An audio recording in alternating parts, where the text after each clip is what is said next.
Welcome back to the channel. We're back on our Final Fantasy Commander deck profile. Today with Squall, Gunblade Duelist. For a red, a white, and a black, you hit 3-2 with first strike. As Squall enters, choose a number.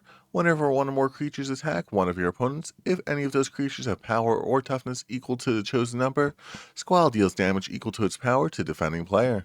So, we have a few numbers that we choose from. It tends to be 2 or 3 that we're going to want to go for because those are numbers that Squall has, so at least we know he'll be attacking.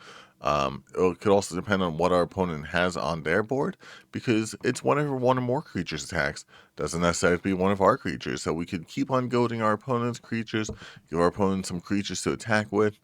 We also have some ways to blink Squall so that we can make sure that he comes on the battlefield, off the battlefield, so that we could re-choose that number depending on what we gave to our opponent. Some ways to just benefit for our opponents fighting each other rather than them trying to fight us. But that's just a general overview of the deck. Let's get into it card by card. Starting us off, we have an Arcane Signet for a little bit of mana. Dolmen Gate allows us to attack in without the worry of our creatures getting destroyed. And also, if we have enough things with the power and toughness, we could attack each player with one different creature to deal some damage to each player. Felwar Stone for some ramp. Helmet Host allows us a second copy of Squall. This way we could choose 2 separate numbers, maybe 3 and 2, and deal both those things as damage. Lightning Greaves, in order to give Squall some haste so he can attack the turn he comes down. And also a little bit of protection there as well. We're not really running any other equipment in this deck other than Swiftfoot Boots, which does the same thing. So don't really need to worry about that Shroud too much. Slicer, Hired Muscle, Double Strike Haste. Maybe if we choose 3, we know at least there'll be 1 3-4 attacking each turn to our opponents, as Slicer has to attack someone other than us. Also can't be sacrificed, which is always nice to see. You also get him in for a little bit cheaper than his normal mana cost with the Living Metal. First Strike Haste more meets the eye ability, because comes in like this. First Strike Haste deals common damage to a player, convert it into the normal Slicer, then you start passing it around. Soul Ring for some extra mana. Talisman Conviction, Talisman Hierarchy, and Talisman of Indulgence, all for different types of mana there as well. For our creatures, we have Agitator Ant. At the beginning of your end step, each player may put 2+1/+1 counters on the creature they control. Go to each creature that had counters put on display. This way they have to attack one of our opponents. Maybe they buffed it up to a strong enough number. Maybe their 1/1 token is now a 3/3 token, and they're swinging on our opponent with it, and that's the 3 that we chose earlier. Aurelia, the Law Above. Flying Vigilance Haste. Whenever a player attacks with 3 or more creatures, draw a card. Whenever a player attacks with 5 or more creatures, deal 3 damage to each of your opponents and gain 3 life. We're trying to make our opponents attack with all their creatures, so we can potentially help get this off and get some draw power along the way. Avatar Roku, Firebender. Whenever a player attacks, not necessarily us, add 6 red mana. You pay the 3 red twice because you're going to have it off of each opponent attacking, and yeah, we like to see it. Bailat Baritul Entertainer. 4 in red for 2/5 creatures your opponents control power less than Bailat's power are goaded. Whenever a goaded attacking or blocking creature dies, you get a treasure token. A little bit of ramp is helpful. Also, make all of our opponents swing with their 1/1s. Also helpful for us as well. Bastion Protector. A little bit of protection there for Squall. Buffing him up just a little bit. Maybe we choose 5. Maybe if, our opponent has a Gishat that we can keep on goading, we could choose 12. But also just making Squall indestructible is super helpful for us. Bothersome Closet. Go to creatures opponents control can't block, making that much easier for our opponents to swing on each other because we're going to be trying to goad everything. And whenever you cast a non-creature spell, goad target creature an opponent controls, potentially allowing everyone to swing on a person who is a problem, as they had their big 25/25 ready to stare you down. Brina, the Demagogue, Flying. Whenever a player attacks one or more opponents, that player has more life than another of your opponents. That attacking player draws a card, and you put 2+1/+1 counters on a creature you control, potentially buffing up Squall, dealing that much more commander damage when he eventually swings in. Combat Calligrapher. Inklings can attack you or planeswalkers you control. Oof, that was a close one. And whenever a player attacks one or more of your opponents, that attacking player creates a 2/1 Inkling creature token with flying that's attacking that opponent as well. Another good reason to choose 2, because you're giving them something with 2.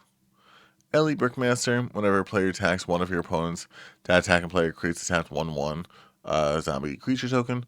Potentially just giving them something to block with. This way we seem like we're more group hug than we actually are. Goblin Spymaster, at the beginning of each opponent's end step, that player gets a 1/1 that has to attack each combat if able, making its other opponents keep on attacking each other. Potentially we could choose 1, but like, doesn't deal that much damage if you're just having them swing with the 1 for Squall's ability. Grenzo, Havoc Razor, goad a target creature opponent controls whenever a creature you control deals combat damage to a player. Or we could choose both. If we could have multiple things deal combat damage, not really caring about that second one too much. We could just go with multiple things. Ishin, 2 Heavens is 1. So this is the one I didn't realize worked the way it does, because it says if a creature attacking causes an ability to happen. That's not if a creature we control causes an ability to happen. Yeah. It just has to be the permanent we control, so that doubles up Squall's ability. Karazakar, the Eye Tyrant, for you get 5/5, where whenever you attack a player, tap target creature that player controls, and goad it, making so they have to swing in with it. And also, your opponents can swing in on your opponent if that creature stays tapped. And whenever an opponent attacks another one of your opponents, you and the attacking player each draw a card and lose the life.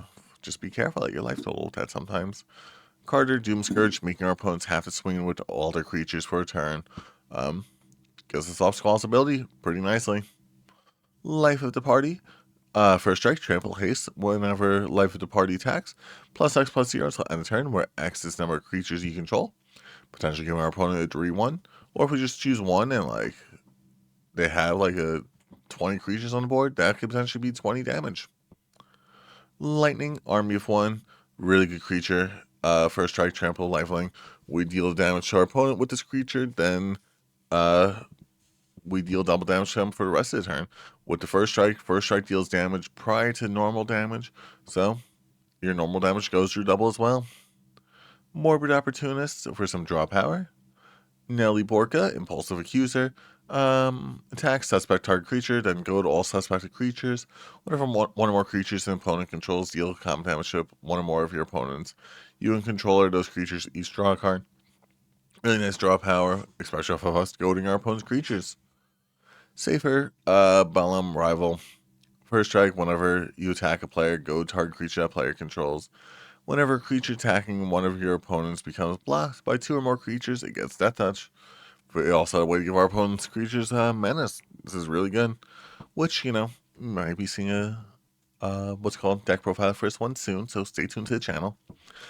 Selfless Spirit, this way we can give our creatures indestructible, rather than our opponents having to just block our creatures. We could just let them block them and give our creatures indestructible anyway.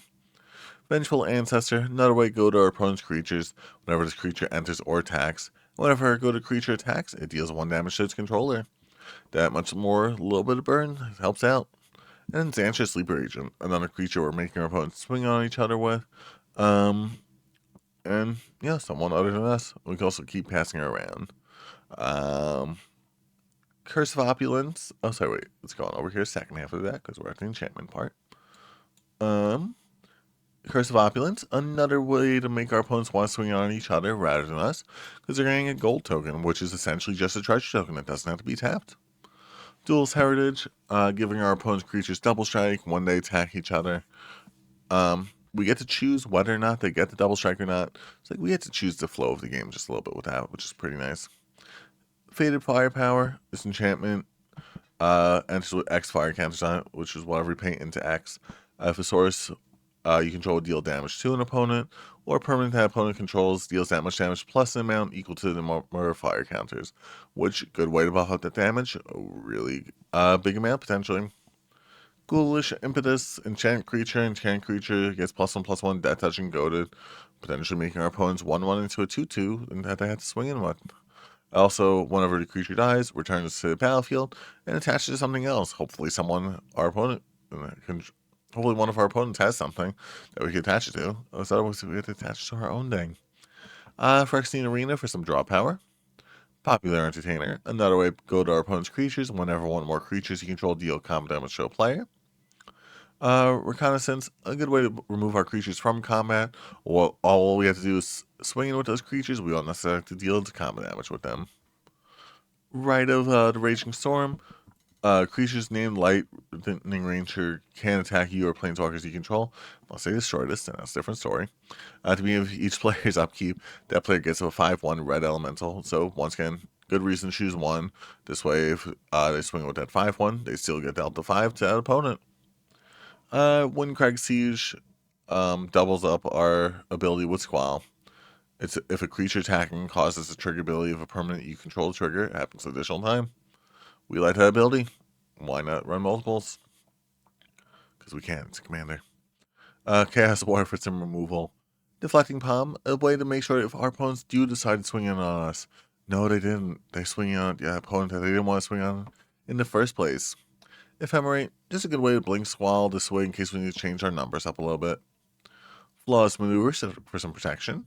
Generous Gift for some removal. Ink Shield, this way if our opponents do eventually swing in on us, we can have some protection. Pet to exile Swords of Plowshares, both types of removal. Take the Bait, prevent all combat damage to be dealt to you and planeswalkers you control. Untap all attacking creatures and goad them so their opponents are just like, I don't want to attack my other people, they're my friends. It's like, no, now you have to. That'll teach you to attack me.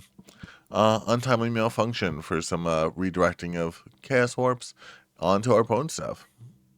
Malachir Rebirth to revive some creatures. Fell Profane for some removal in terms of fancy lands we got here. Blasphemous Act for a board wipe.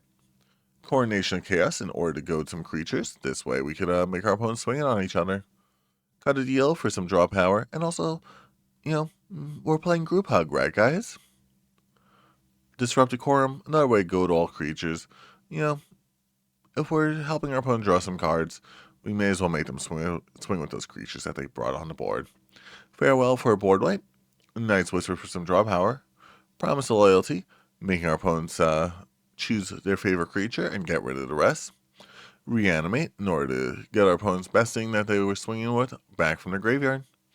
Ruinous Ultimatum for another board wipe. Sign in Blood for some draw power. Spectacular Showdown to give all of our opponent's creatures double strike and goad them as well. This way, it could potentially be a game ender that we had nothing to do with. Nothing in the slightest. Split Up for some board wipe, and Taunt from the Rampart. Another way to goad our opponent's creatures. Overall, goading is just such a fun mechanic, and this deck makes the most of it. I think Squall's going to be a super fun commander to either play or play against. Like, he's like one of those ones where it seems like if someone was playing him, it's just like, okay, that's able to be dealt with. I have time. But leave your thoughts down there in the comment section as well. If you have your own deck profile, leave that down there as well. But thanks so much for watching, and I hope you have a great day.